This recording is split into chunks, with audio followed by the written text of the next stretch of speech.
안녕하세요, 주가박입니다. 오늘은 재무제표를 보는 방법에 대해 어려워하시는 분들이 계셔서 기본적으로 알아야 할 내용들을 쉽지만 부족하지 않게 준비해 보았습니다. 우선 여러분이 어려워하는 용어를 최대한 쉽게 풀어보았고요. 그리고 꼭 체크해야 할 내용들을 위주로 구성을 만들어 보았는데요. 한 영상에 모두 담기가 어려워서 시리즈로 준비해 볼 생각입니다. 자, 그럼 자료를 보시면서 시작해 보겠습니다. 자, 여기 재무제표에 보시면 재무제표는 세 가지로 구성이 되어 있는데요. 첫 번째가 재무상태표, 손익계산서, 현금 흐름표입니다. 재무상태표는 자산의 상태를 표현하는 거다라고 보시면 되고요. 손익계산서는 말 그대로 영업활동을 하면서 발생하는 수익과 손실을 표현하는 곳이라고 생각하시면 됩니다. 그리고 현금 흐름표는 영업활동을 통해서 현금이 어떻게 흘러가는지 보여주는 표라고 보시면 되는데요. 재무상태표는 또다시 세 가지로 구성이 되어 있는데요. 첫 번째가 자산, 그 다음이 자본, 그 다음이 부채로 구성이 되어 있고요. 손익계산서도 보시면 크게 나누어서 매출액하고 영업이익, 그 다음에 당기순이익으로 구성이 되어 있습니다. 현금 흐름도 보시면 영업활동에 의한 현금 흐름, 투자활동에 의한 현금 흐름, 재무활동에 의한 현금 흐름이 있습니다. 이 중에서 오늘은 재무상태표에 대해서만 알아보도록 하겠습니다. 재무상태표에는 이렇게 차변과 대변으로 나뉘는데요. 차변에는 자산이 있고요. 대변에는 자본과 부채가 있습니다. 자본은 흔히 내 돈이라고 해서 자기 자본이라고도 얘기를 하고요. 부채는 남의 돈이다 라고 해서 타인 자본이다 라고도 이야기를 합니다. 그러면 우리는 이 자산과 자본, 부채 구성 요소들을 좀 살펴봐야 하는데요. 일단 자산 먼저 살펴보시면 자산에는 유동자산과 비유동자산이 있는데요. 옛날에는 비유동자산을 고정자산이다 라고 얘기를 했습니다.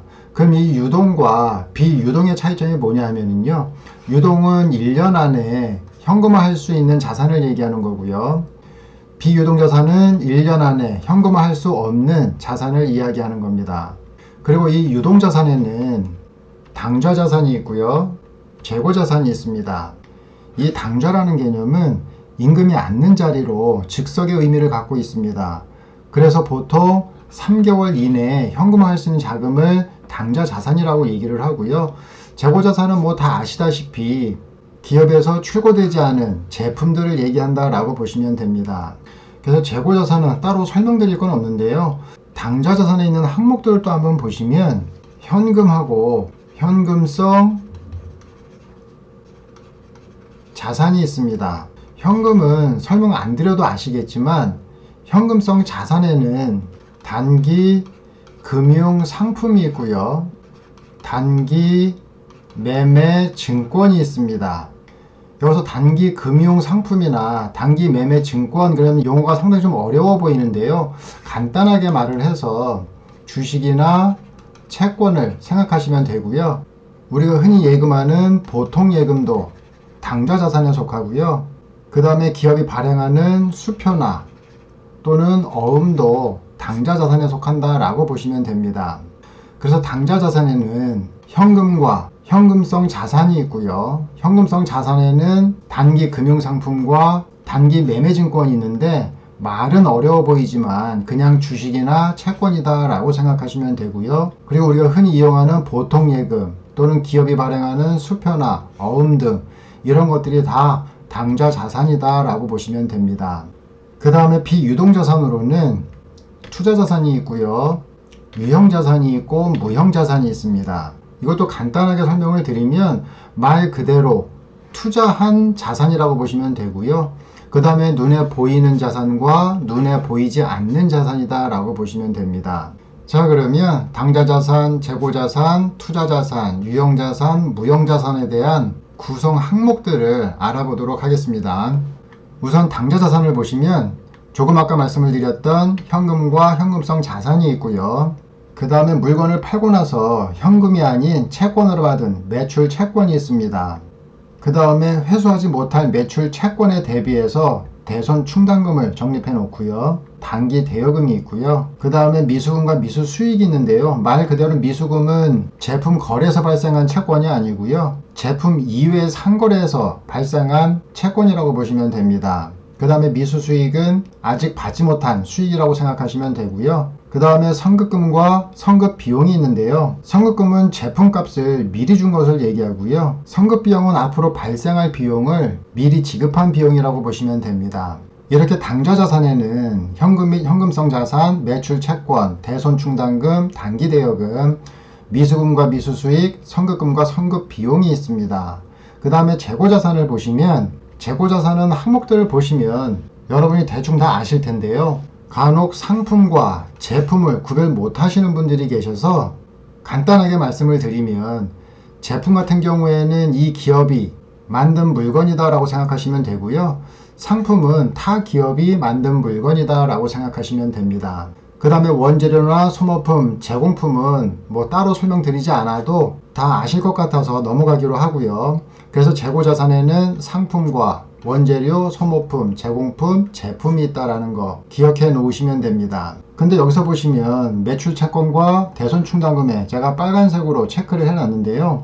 이 매출 채권과 대손 충당금의 규모는 반드시 체크해 놓으셔야 합니다.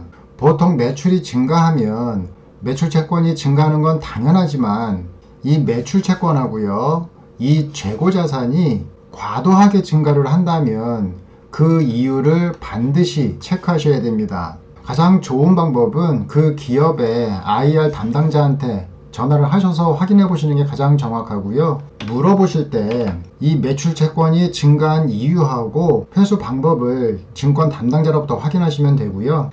간혹 이 자산의 규모를 늘리기 위해서 부실기업에 물건을 넘겨주고 매출 채권으로 받는 경향이 있습니다. 그렇게 되면 당연히 이 매출 채권을 회수할 가능성이 희박해지겠죠. 그렇게 되면 대손 충당금이 올라갈 수밖에 없고요.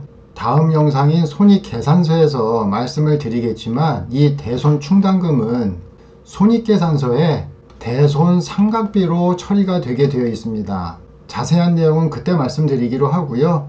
그래서 이 대손 충당금은 손익계산서에 대손 상각비하고 같이 연계해서 보셔야 좀 더 정확하게 알 수 있다라고 보시면 되고요. 그리고 간혹 현금 및 현금성 자산이 많으면 많을수록 그 기업이 좋은 게 아니냐라고 하시는 분들도 계시는데요. 사실 이 현금 보유량 같은 경우에는 매출액 대비해서 10에서 15% 정도 보유하고 있는 게 적당합니다. 다시 말해서 현금을 많이 보유하고 있다라는 얘기는요, 기업이 너무 보수적이어서 투자를 안 하고 있다라고 보셔도 되는데요. 사실 투자를 안 하는 기업은 메리트가 별로 없는 기업이다 라고 또 보시면 됩니다. 그래서 지나치게 현금이나 현금성 자산이 큰 기업도 투자하실 때에는 유의하시기 바라고요. 좀 더 주의 깊게 보셔야 할 부분은 매출 채권과 대손 충당금, 이 부분을 좀 유심히 보시기 바랍니다. 그리고 재고자산 같은 경우에는 재고자산 평가 충당금이라고 있는데요. 이 항목도 유심히 보셔야 되는데요. 이 항목은 손익계산서에서 매출 원가의 비용으로 처리가 되기 때문에 이 재고자산 평가 충당금의 증감 여부도 반드시 체크하시기 바랍니다. 자, 지금까지 유동자산의 당좌자산 항목하고요, 재고자산의 항목을 살펴봤는데요. 자, 그 다음에 유동자산 말고 또 뭐가 있었죠? 그 다음엔 비유동자산이 있었죠. 자, 그 다음 비유동자산에 대해서 알아보도록 하겠습니다. 자, 여기서 보시면 비유동자산에는 투자자산과 유형, 무형 자산이 있습니다. 그 구성 항목들을 보시면은요, 투자자산에는 투자부동산이 있습니다. 자, 이거는 뭐 따로 설명 안 드려도 될 것 같고요. 그 다음 매도 가능 증권이 있습니다. 이 매도 가능 증권도 주식이나 채권이다 라고 생각하시면 되는데요. 여기 보시면 얘는 비유동자산에 해당하는 거죠. 비유동자산은 1년 안에 현금화 할 수 없는 자산이라고 말씀을 드렸듯이 주식으로 보면 장기 투자를 하고 있다 라고 보시면 될 것 같고요. 채권 같은 경우에는 만기일이 1년이 넘는 채권이다 라고 보시면 됩니다. 자, 그 다음에 만기 보유증권이 있는데요. 말들이 상당히 어렵죠. 자, 그럼 한번 정리해보고 넘어가도록 하겠습니다. 조금 아까 현금성 자산에서 단기 매매증권이라고 있었죠.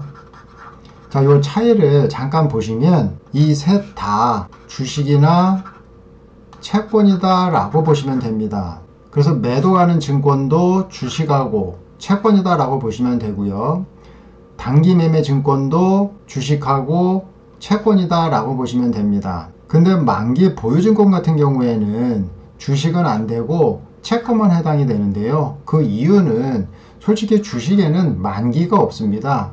그래서 만기 보유증권이다 라고 하면 주식을 제외한 채권이다 라고 보시면 되고요. 그 다음에 매도 가능 증권하고 단기 매매 증권 같은 경우에는 둘 다 주식이나 채권이다 라고 보시면 될 것 같습니다. 그래서 이렇게 세 증권은 이런 식으로 정리해 놓으시면 나중에 재무제표를 보실 때 좀 편안하실 거고요. 자, 그 다음에 장기 매출 채권이 있는데요. 얘도 말 그대로 비유동자산에 있는 장기 매출 채권이기 때문에 1년 안에 받을 수 없는 채권이다 라고 보시면 됩니다. 그 다음에 장기 대여금도 마찬가지 1년 안에 받을 수 없는 대여금이다 라고 보시면 되고요. 그 다음에 장기 금융자산도 보시면 장기가 붙었으니까 1년 안에 현금화할 수 없는 금융자산이다 라고 보시면 되고요. 또 금융자산 하면 좀 말이 어렵다 라고 하시는 분들이 계시는데 이거 역시 주식이나 뭐 채권 또는 뭐 내 예금 뭐 이런 것들이 다 금융자산에 해당하는 겁니다. 그 다음에 보증금이 있고요. 당연히 보증금은 1년 안에 찰 수가 없겠죠. 내가 방을 빼지 않는 한. 그 다음에 이연 법인세 차라고 있는데요. 말이 좀 어렵기는 하지만 법인세를 더 내서 나중에 돌려받을 금액이다 보니까 나의 자산으로 잡히게 되는 겁니다. 그리고 이연 법인세 차는 이연 법인세 자산이라고도 분류를 합니다. 그래서 뭐 이연 법인세 차나 이연 법인세 자산이나 똑같은 말이니까 혹시나 이연 법인세 차나 이연 법인세 자산이 나오면 같은 개념이다 라고 보시면 됩니다. 자, 그 다음에 유형자산은 조금 아까 말씀을 드렸듯이 눈에 보이는 자산이라고 말씀을 드렸죠.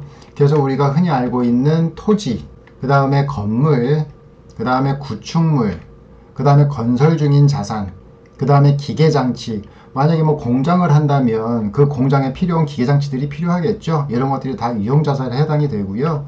그 다음에 차량 운반구, 바퀴 달린 전동차는 다 차량 운반구다 라고 보시면 되고요. 특별하게 유형자산에 대해서는 설명드릴 게 없고요. 그냥 보시는 개념 그대로 이해하시면 될 것 같습니다.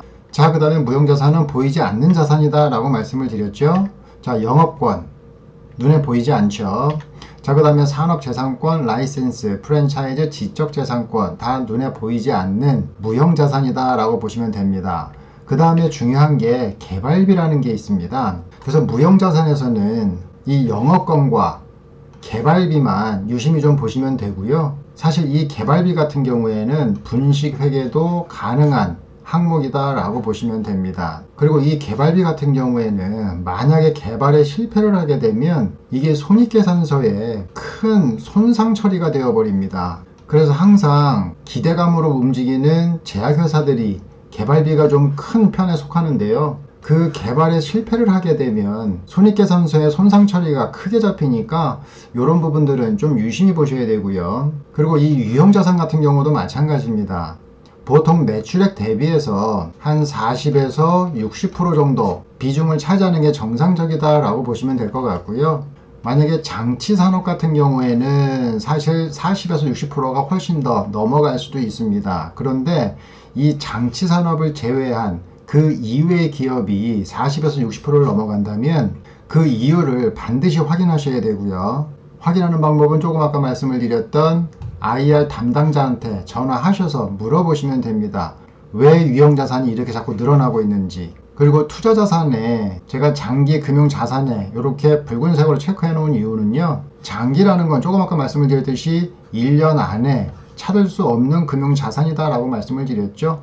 이렇게 장기간 돈을 묶어 놓을 수 있다라는 건 이 기업이 영업활동을 통해서 이익을 충분히 만들어내는 회사다 라고 보시면 됩니다. 그래서 장기 금융자산 같은 경우에는 늘어나는 경우에는 이 회사가 영업이익을 얼마나 내고 있는지 확인해 보시면 됩니다. 자, 그래서 비유동자산은 이렇게 투자자산과 유형자산, 무형자산이 있고요. 투자자산 같은 경우에는 다른 거는 쭉 보시면 되고, 장기금융자산이 늘어나는지 안 늘어나는지 확인하시고, 늘어난다면 영업이익도 꾸준히 늘어나는 회사인지 확인해 보시고요. 그 다음에 유형자산 같은 경우에는 평균 매출액 대비해서 40에서 60% 차지해야 된다라는 거 기억하시고요. 장치산업이 아닌데도 불구하고 60% 이상으로 유형자산이 늘어난다라고 한다면 반드시 IR 담당자한테 전화하셔서 왜 유형자산이 이렇게 늘어나는지 확인하시면 됩니다. 그 다음에 무형자산 같은 경우에는 꼭 개발비 확인하시고요. 그 다음에 이 개발하고 있는 제품이 실패를 하게 되면 얼마나 큰 금액이 손상 처리될 수 있는지 그런 것도 꼭 확인해 보시면 됩니다. 자, 그래서 유형자산과 무형자산 같은 경우에는요, 손익계산서에서 처리가 되고 있는 유형, 무형자산 손상 차손도 꼭 확인해 보셔야 됩니다. 자, 그 다음은 부채인데요. 부채도 보시면 1년 안에 갚아야 하는 유동부채가 있고요. 1년 후에 갚는 비유동부채가 있습니다. 우선 유동부채 구성 항목들을 먼저 살펴보시면요. 유동부채에는 매입 채무가 있죠.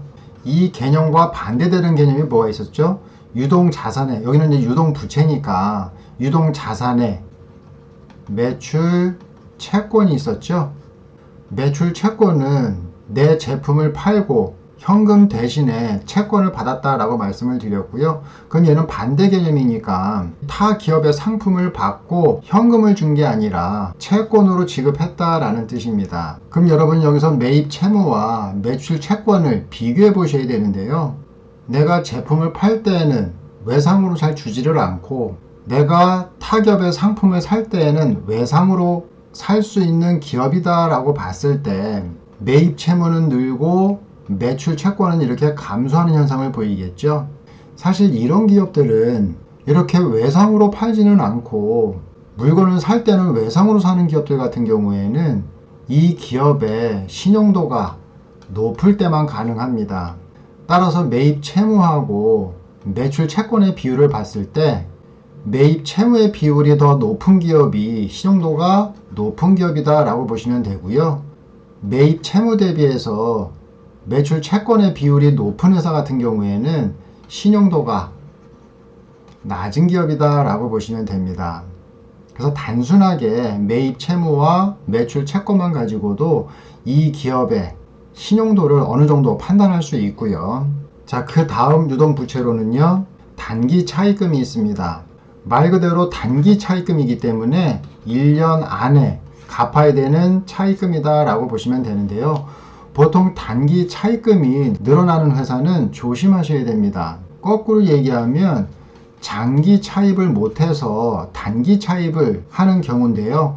이 경우에는 이자도 상당히 높다라고 보시면 됩니다. 그럼 높은 이자를 주고 짧은 기간에 차입을 하는 회사다라고 하면 돈이 되게 급한 회사다라고 보시면 되죠. 다시 말해서 돈이 없는 회사다라고 보시면 됩니다. 그래서 단기 차입금 같은 경우에는 증가하는 것보다 감소하는 게 좋고요. 증가를 하게 된다면 반드시 이 단기 차입금이 왜 늘어나는지도 꼭 확인해 보셔야 됩니다. 자, 그 다음에 유동성 장기 부채라고 있는데요. 이것도 뜯어서 한번 보면은요.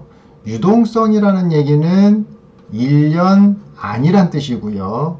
장기라는 얘기는 1년 후라고 보시면 됩니다. 그럼 이게 무슨 얘기냐? 1년 안이고 1년 후고 이건 도대체 무슨 부채냐? 라고 물어보실 수 있는데요. 일단 이 부채는 장기 부채였습니다. 다시 말해서 1년 후에 갚아도 되는 부채였다라는 건데요. 근데 이 장기 부채 앞에 유동성이 붙었죠?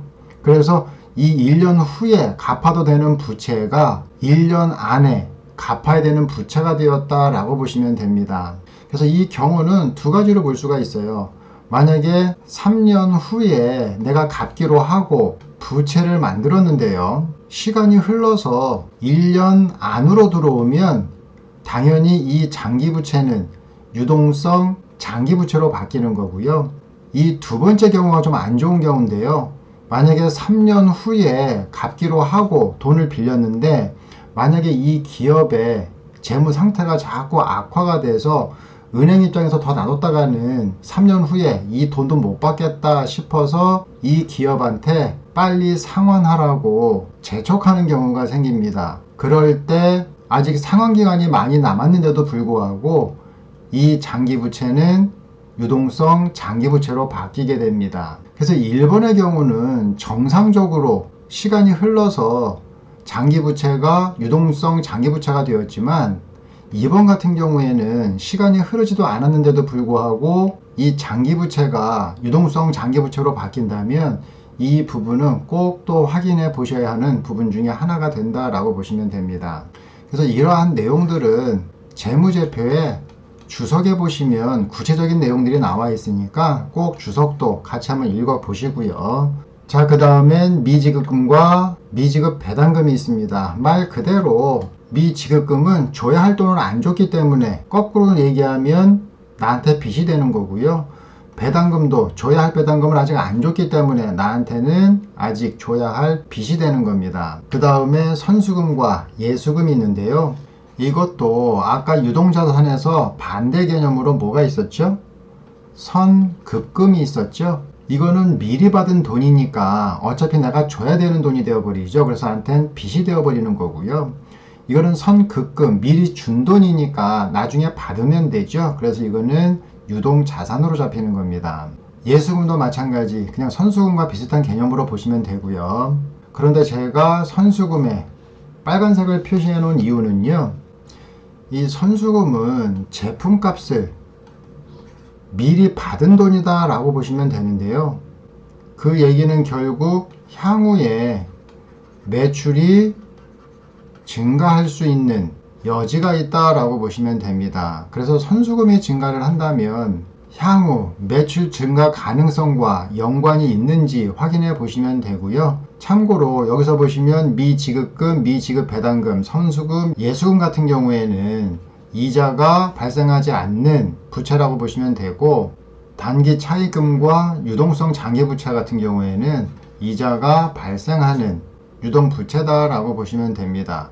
당연히 매입 채무도 이자가 발생하지 않는 부채라고 보시면 되죠. 그래서 여기서 유동부채 같은 경우에는 이렇게 이자가 발생하는 부채하고 이자가 발생하지 않는 부채의 규모도 한번 확인해 보시는 게 정확한 부채의 규모를 확인할 수 있는 좋은 방법이라고 보시면 됩니다. 자, 그 다음에 비유동부채에는 사채가 있고요. 말 그대로 비유동부채이니까 또 대부분이 장기가 붙어 있겠죠. 자, 그래서 장기성 매입 채무와 장기 차입금, 이거는 이제 따로 설명드리지 않아도 다 이해하실 것 같고요. 그 다음에 이연법인세 대가 있습니다. 조금 아까 이연법인세 차라고 말씀을 드렸고, 또는 이연법인세 자산이라고 말씀을 드렸는데, 그럼 이연법인세 대 같은 경우에는 무슨 개념인지 아시겠죠? 아까 그 개념과 반대 개념으로 보시면 되는데, 이 경우는 법인세를 적게 내서 나중에 법인세를 더 내야 하는 경우를 이야기하는 겁니다. 그래서 이것도 마찬가지, 나한테서 돈이 나가야 되니까 부채에 해당하는 거고요.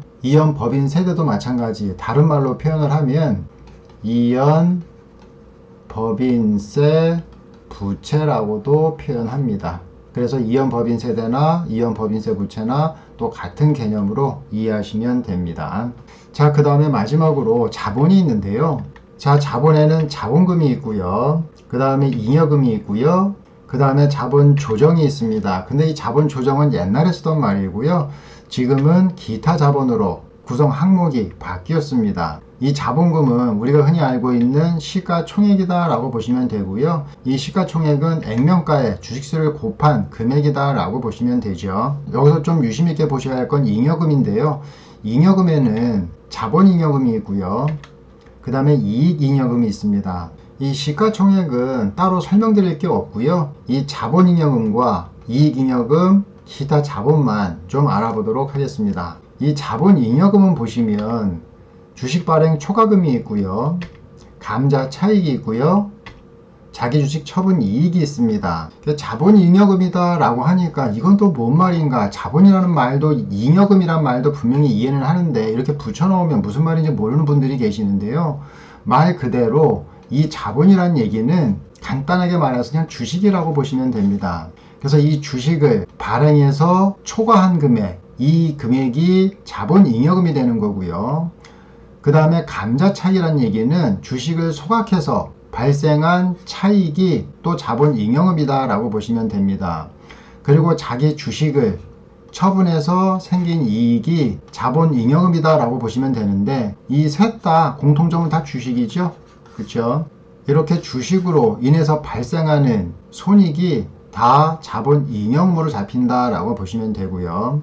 그 다음에 이익 잉여금 같은 경우에는 우리가 보통 영업활동을 하게 되죠. 그래서 영업활동으로 인해서 생긴 이익금이다 라고 보시면 되고, 또는 우리가 투자도 하게 되죠. 그래서 투자에서 발생하는 이익금이다 라고 보시면 됩니다. 그래서 이익 잉여금 같은 경우에는 영업해서 발생한 이익 또는 투자해서 발생한 이익이 다 이익 잉여금으로 잡힌다 라고 보시면 됩니다. 그래서 중요한 건 이익 잉여금을 좀 더 관심 있게 보셔야 되고요. 이익 잉여금에는 법정 적립금이 있고요, 임의 적립금이 있고 이익 준비금이 있습니다. 이것도 그냥 간단하게 설명을 드리면, 말 그대로 법정 적립금이니까 이거는 의무적으로 적립해야 되는 잉여금이다 라고 보시면 되고요. 임의는 말 그대로 임의죠. 그래서 이거는 선택해서 할 수 있는 부분이고요. 그 다음에 이익준비금 같은 경우에는 말 그대로 법정적립금과 임의적립금을 제외한 나머지 이익잉여금이다 라고 보시면 됩니다. 그 다음에 기타 자본은 그냥 보시기만 하시고 신경을 많이 안 쓰셔도 됩니다. 내용만 한번 보시면 자기 주식이 있고요, 그 다음에 주식 할인 발행 차금이 있고 투자이거증권 평가 손익이 있는데요. 사실 뭐 여기까지는 볼 필요는 없습니다. 그리고 자본잉여금도 따로 뭐 그렇게 크게 보실 필요는 없고요.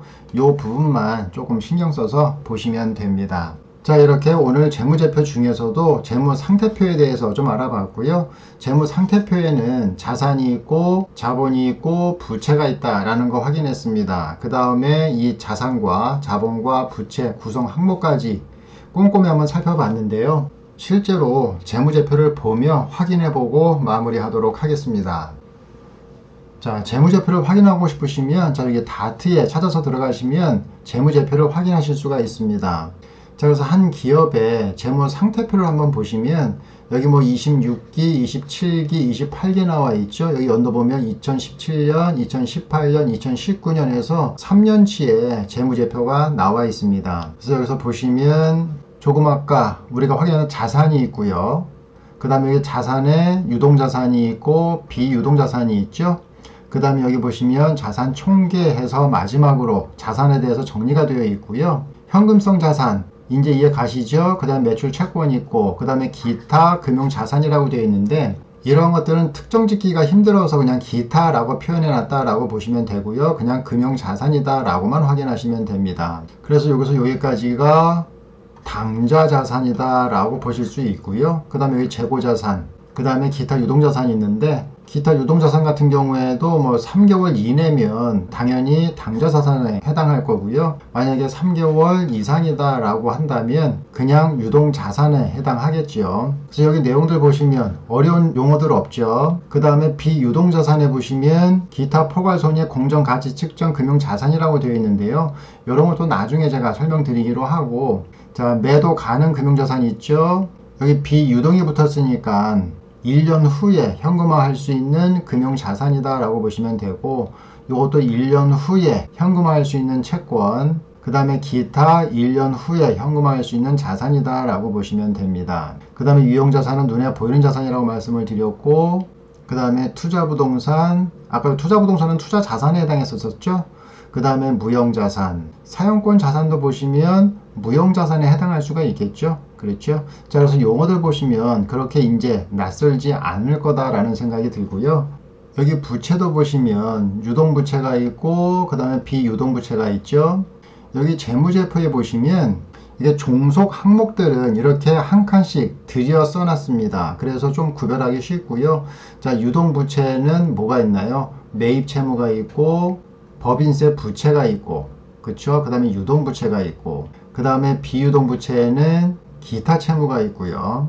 그 다음에 확정 급여부채, 말 그대로 급여 줘야 할 돈이죠. 그냥 월급이죠, 월급. 그쵸? 월급, 줘야 할 월급. 그래서 이런 것도 다 부채다라고 보시면 되고요. 그 다음에 기타 비유동부채, 뭐 특정 짓기 어려운 비유동부채라서 그냥 기타라고 써놨다라고 보시면 되고, 여기 보면 법인세, 부채라고 되어 있죠. 그래서 법인세를 덜 내서 법인세를 더 내야 되는 경우다 라고 보시면 됩니다. 그 다음에 자본에도 보시면 아까 자본금은 뭐라고 말씀드렸죠? 액면가에다가 주식수를 곱한 거라고 말씀을 드렸죠. 그래서 요거는 시가 총액이다 라고 말씀을 드렸기 때문에 이거 넘어가기로 하고요. 그 다음에 자본잉여금 이제 구체적으로 개념 파악이 되셨을 것 같고요. 그 다음에 이익잉여금 여기도 나와 있죠. 여기서 보실 때 이 자본금이나 자본잉여금 같은 경우에는 변함이 없는 게 좋고요. 이익잉여금 같은 경우에는 증가하는 게 좋습니다. 그래서 자본 중에서는 자본금과 자본잉여금은 변동사항이 없을 땐 특별하게 신경 쓰실 건 없고요. 이익잉여금 같은 경우에는 증가하는지 아니면 감소하는지만 파악하시면 됩니다. 그 다음에 여기 보시면은 비지배지분이라고 되어 있는데요. 자, 이거는 간단하게 말해서 종속회사의 지분이다 라고 보시면 됩니다. 그 다음에 이렇게 자본 총계 나와 있고요. 자, 이렇게 해서 재무제표에 재무상태표만 좀 알아봤는데요. 자, 다음 시간에는 손익계산서에 대해서 알아보도록 하겠습니다. 지금까지 따라오시느라 고생 많이 하셨고요.